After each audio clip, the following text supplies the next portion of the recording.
And tonight's reality check, the fight to keep your personal information safe from hackers. We showed you last week how thieves can now use technology to steal your credit card information from several feet away. Yeah, it's called crowdhacking, and now Local 15's Derrick Rose shows us how law enforcement officers are staying a step ahead of those cyber thieves. When it comes to fighting cybercrime, few people who are not in law enforcement know Alabama is a hub for training. Some of the top investigators travel from across the country to train right here in our state. And with new crimes like crowdhacking, the insight they gain is valuable. It can happen that fast. Someone walking by steals your credit card number out of the air. In some cases, the hacker won't even move at all. They let you come to them. So lunchtime, a busy spot like a restaurant, for example, they'll go to a Panera maybe or a Starbucks. They'll sit by the front door, open up their laptop, and they have in their bag sitting next to them their setup running. Their RFID scanner is scanning actively. So you walk into the door, you don't think anything is going wrong. You go, you make your purchase, you eat your lunch, you leave, and he scanned your card, and you are an unknowing victim, unfortunately.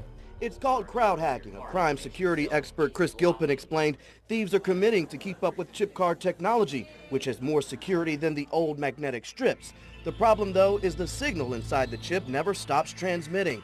Any hacker with the right tools can pull the numbers out of the air. But prevention, Gilpin tells us, is simple. An aluminum wallet or sleeve will block that signal, as will the signal vault, which Gilpin and his team developed. As you see, I'm clearly transmitting information to this reader. With the signal vault, it can be on the outside of your cards, which is okay. Nothing. Protect this card when you're not using it. Unfortunately, we don't read that. We typically throw all that stuff away. We play with the glue on the back of the card, and we just kind of just go about our normal business. Fighting cybercrime is a team effort, experts tell us, between consumers, credit card companies, and retailers. If any one of them lets down their guard, it's usually the customer, the consumer, that suffers. Representative Spencer Backus has been a leading lawmaker on fighting identity theft over the past decade. He's been putting pressure on retailers to upgrade their systems to accept chip cards, but there's been a lot of pushback. Derrick, it's the money.